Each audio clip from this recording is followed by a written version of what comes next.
Oke, hari ini kita mau bahas tentang sanjang. Kita kupas tuntas tentang sanjang.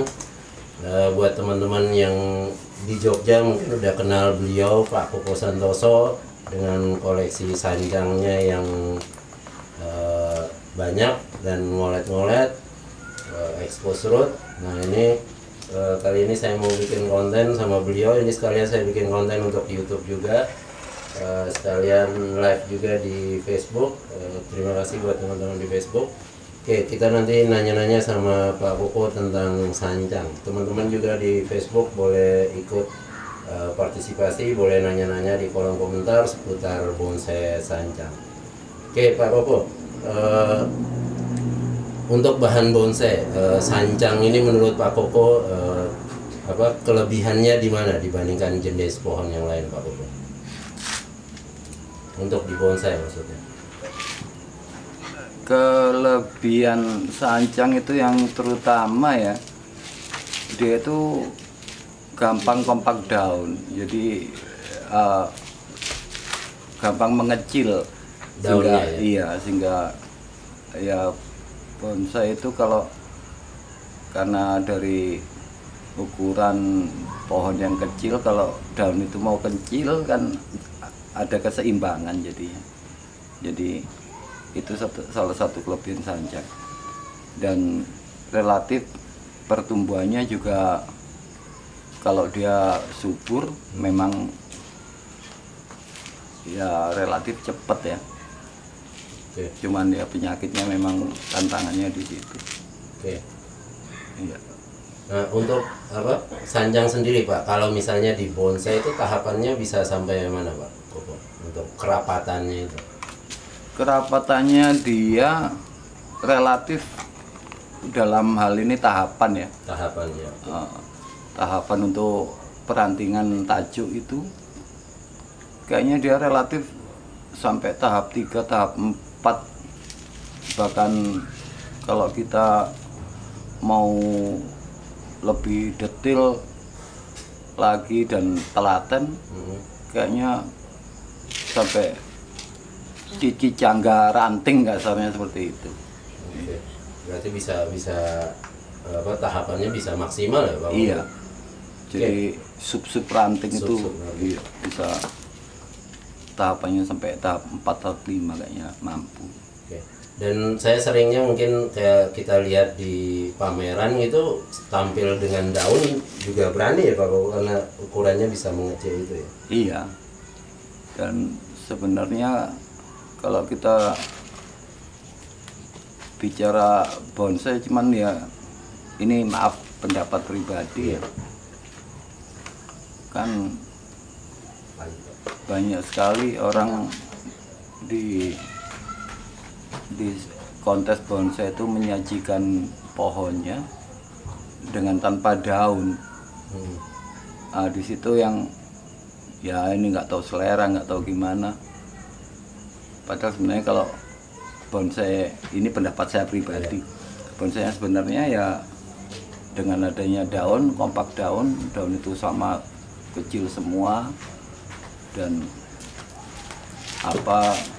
dimensi kosong isinya kelihatan ya. Sekali lagi pendapat saya pribadi, pohon itu kelihatan eksotis seperti pohonnya sebenarnya lah. Kalau tampil gundul kan kayaknya pohon yang di 4 musim atau ya ada musim gugur gitu seperti itu ya. Nah, untuk sanjang sendiri, Pak, untuk ukuran bonsai gitu bisa untuk ukuran apa aja, karena saya sering lihat juga sampai mamis itu juga berani ya, Pak. Iya, bahkan targetnya rata-rata di situ karena kelebihan tadi itu ya. Iya. Dan ya mungkin ini dari pengalaman saya ya, kalau kita bicara bonsai mamis itu dwarf itu untuk sanjang harus sering buang akar dan media baru, karena dia pertumbuhannya begitu cepat sehingga dia butuh ruang untuk akar-akar baru itu. Jadi akar-akar yang tua itu secara rutin kita koreksi lah. Iya. Ya dengan ini pemahaman yang benar ya, karena kalau terlalu banyak buang akar kadang-kadang bisa gagal juga ya, jadi disesuaikan. Nah, untuk sanjang sendiri Pak Koko, budidayanya biasanya yang dipakai cara apa Pak Koko? Yang paling umum ya stek ya, tapi ini kebetulan ya saya kan berusaha menuruti kesukaan pribadi ya. Jadi saya butuh tantangan, butuh ini, butuh variasi untuk berkarya. Jadi bahan yang saya pakai itu awalnya pohon-pohon saya itu dari akar sanjang ya. Jadi bukan dari stek batang, tapi saya awalnya program pohon formal. Nah itu pada saat saya sudah ideal, kaki udah bagus, kan itu bahasa di bonsai punya spasi ya, spasi akar itu saya potong-potong. Nah potongannya itu yang masih di dalam pot itu saya munculin 1-2 cm. Pada saat dia keluar daun saya angkat, jadi liukan-liukan ini itu bukan bentukan dari kawat, tapi memang awalnya dalam tanah, saking lamanya sehingga seperti ini ya. Tadi budidayanya berarti bisa cangkok juga ya Pak? Oh iya, cangkok juga sangat mudah ya Pak? Sangat mudah ya. Ya kalau udah bisa di stek biasanya cangkok lebih ini lagi. Cuman kalau kita sanjang itu cangkok besar, batang besar, itu kan sanjang itu ada satu memang sifat pohon. Batang itu dengan diameter ya baterai besar itu lebih besar lagi dikit. Itu tengahnya itu lubang. Ya, pada saat yang seperti itu kan relatif lurus-lurus ya. Jadi kadang-kadang ya kurang ideal lah, sehingga karena dalam masa pertumbuhannya itu kan karena tengahnya lubang kan penyakit endemiknya dia itu kan ulan-ulan itu, alen-alen yang hidup di tengah batang sanjang itu. Iya. Oke, untuk sanjang Pak Koko, kalau untuk perawatan harian misalnya seperti itu, biasanya hama atau penyakit yang menyerang biasanya apa Pak Koko? Ya yang paling umum kutu putih ya. Kutu putih. Trip itu ya. Sama yang di batang tadi itu ya Pak Koko? Iya. Kalau yang di batang itu biasanya binatang itu yang saya tahu ya penggerek batang itu, oleng-oleng itu kan hamanya itu terbang nanti di media dia bertelur. Pada saat netas induknya terbang, dia netas ya itu terus masuk di lubang tengah itu sampai dia besar kepompong, nanti udah jadi indukan baru dia keluar. Makanya kalau zaman dulu saya ngegeren tuh batang-batang sanjang tuh pada lubang karena itu. Iya. Itu hama endemiknya dia. Nah itu solusinya gimana Pak Koko untuk hama penyakit di sanjang yang untuk kutu putih misalnya? Ya media sih harus bersih ya. Dan itu biasanya media kita kasih furadan atau diasinon itu, tabur itu. Ditabur furadan ya Pak? Iya. Dan ada diasinon tabur juga kan itu yang. Oh yang tabur? Iya. Yang baunya kayak bawang putih itu relatif bagus untuk ini. Kalau untuk olan-olannya itu kan mungkin pencegahan ya kalau furadan itu Pak, atau memang setelah diserang itu? Ya memang pencegahan sih karena di media ya. Tapi kalau yang di luar tuh ya insek sama fungi ya.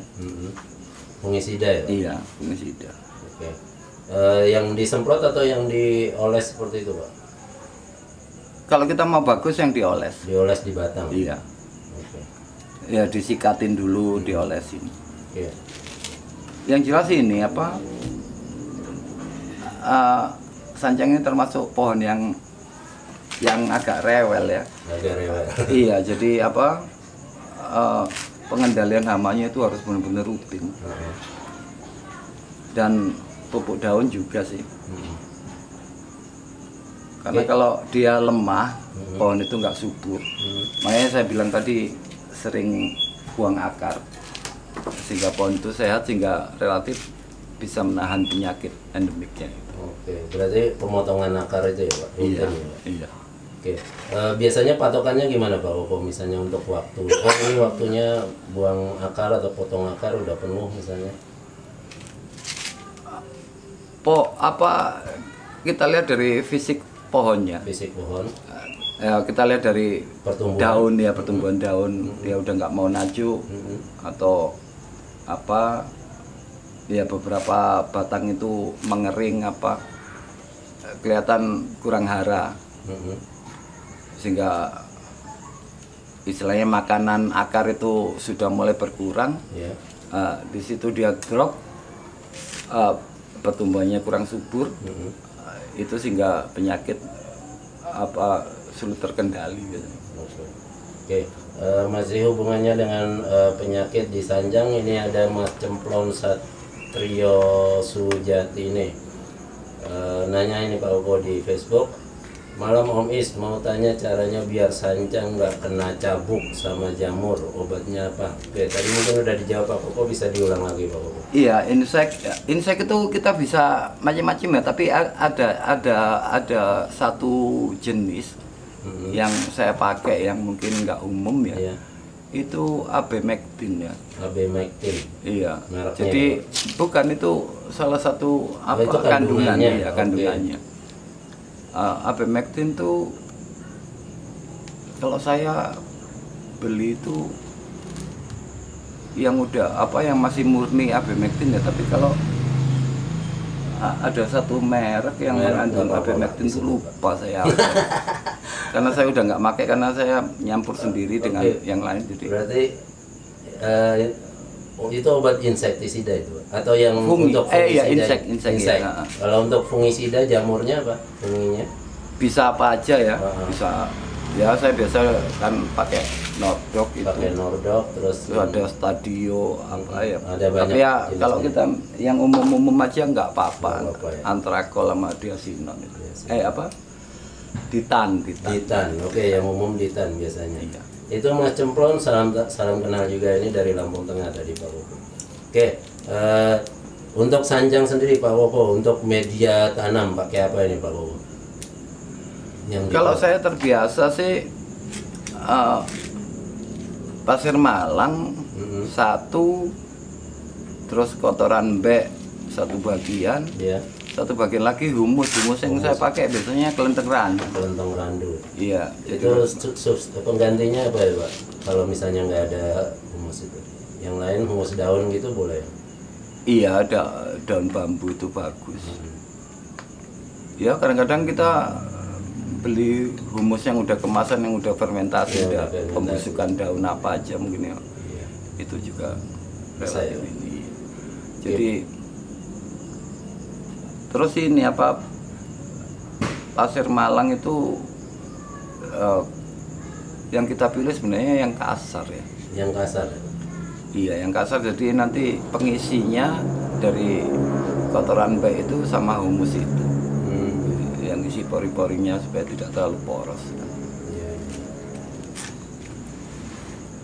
Oke, itu untuk media Sanjang. Nah ini kan kalau kita lihat ini apa, Sanjang Pak Koko ini kan kebanyakan ngolet-ngolet, melungker, expose root, itu ada alasan khusus nggak Pak Koko itu dulu? Selera aja. Selera aja. Yang justru selera yang salah karena sulit jualnya. Sulit sih. Banyak orang nggak bisa apresiasi. Iya, jadi dianggap pohon aneh. Pohon ini ya.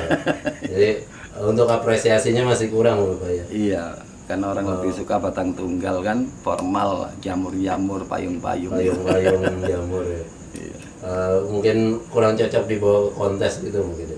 Iya, karena untuk penilaiannya ya ini maaf kita ngomongin organisasi PBI, dasar penilaiannya kan pohon-pohon yang formal. Iya. Oke, tapi sebenarnya udah tua ini Pak ya, walaupun batangnya kecil ya. Iya, ini ya istilahnya kalau mau ngomong jujur ini saya pelihara ada 15 tahun. 15 tahunan. Iya. Padahal kalau di ya mungkin teman-teman yang di Jogja banyak yang tahu, teman-teman lama saya.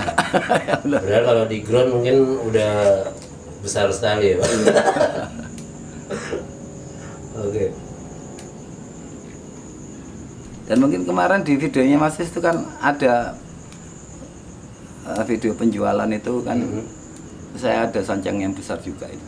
Oh iya, yang kita live malam itu. Iya. Ya, ada yang besar juga. Nah, untuk sanjang ini kan sering disambung dengan wahong gitu ya Pak. Wahong yang disambung sancang ya.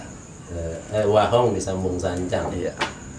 Biasanya kenapa itu Pak? Apa wahong kalau di bonsai kurang rapat atau gimana biasanya? Iya, wahong laut itu tajuk-tajuknya kurang rapat memang. Jadi pilihannya disambung sancang. Iya, dan wahong itu titik tumbuhnya daun itu ya itu ruas-ruasnya terlalu agak jauh. Berarti ada perubahan karakter nggak Pak? Misalnya sancang itu ketika sudah disambung gitu Pak? Kalau nyambungnya pinter nggak kelihatan, kalau nyambungnya nggak bisa ada bendol-bendolnya. Oh, ada bendolnya.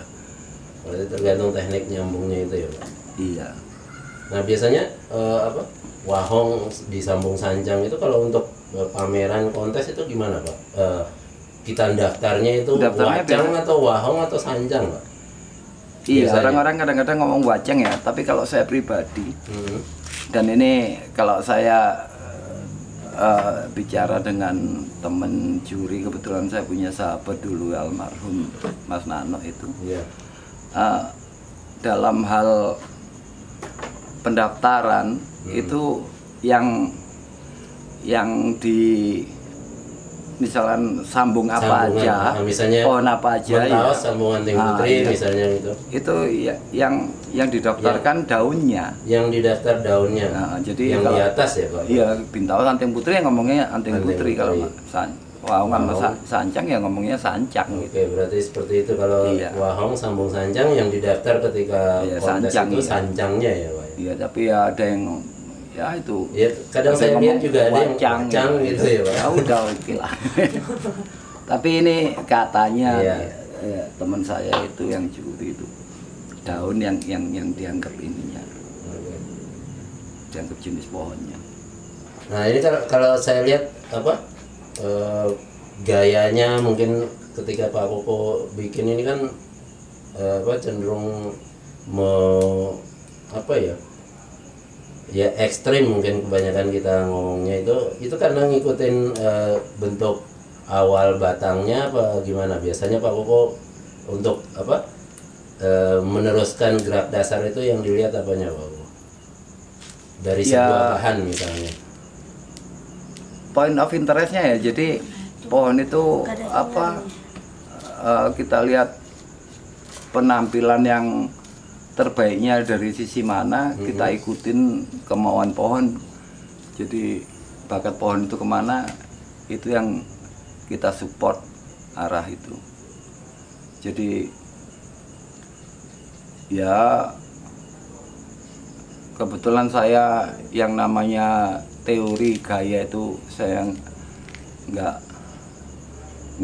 bisa, nggak paham. Jadi terserah yang lihat aja ngasih nama apa, saya oke aja. Karena biasanya kan nggak tahu itu ekspresionis atau apa, saya kurang ini. Maksud saya gini Pak, biasanya kan kita dapat bahan misalnya dongkelan wahong misalnya Pak, dapat bentuk seperti ini, kemudian kadang yang suka jadi pertanyaan di grup belajar bonsai misalnya, ini bagusnya diarahkan kemana atau dibuat gaya apa gitu, yang dilihat dari mananya Pak? Itu kan biasanya dongkelan dapat akar, dapat batang Pak Koko. Ya gerak dasarnya ya. Berarti gerak dasar itu ya. dasarnya bakatnya pohon itu Hmm. ya contohnya misalnya kita dapat bahan apa pertumbuhannya cabang-cabangnya satu sisi ya ditidurin jadi rapat atau jadi klam. Kalau misalkan batang yang paling bawah kecil atau gimana ya kita habisin, tinggal yang di atas ya buncin kan gitu aja. Iya. Kalau misalnya miring-miring ya kita tidurin atau setengah tidur ya casket semi casket. Iya. Ya kita nurutin ini. Nurutin gerak dasarnya. Iya. Bakat pohon itu mau kemana? Jangan sekali-sekali kita maksain kemauan kita ke pohon. Maksudnya gimana? Ya karena kadang-kadang kalau terlalu kita paksain, terus kita ngandalin kawat besar apa segala, kadang-kadang ya ini pendapat saya, akhirnya pohon itu ya karena terlalu dipaksain, bukan salah ya, kurang enak dilihat lah. Oke, untuk gaya seperti ini yang expose root seperti ini, Pak Koko biasanya tingkat kesulitannya gimana Pak Koko? Misalnya bikin biar apa ya, ngepen misalnya itu gimana Pak Koko?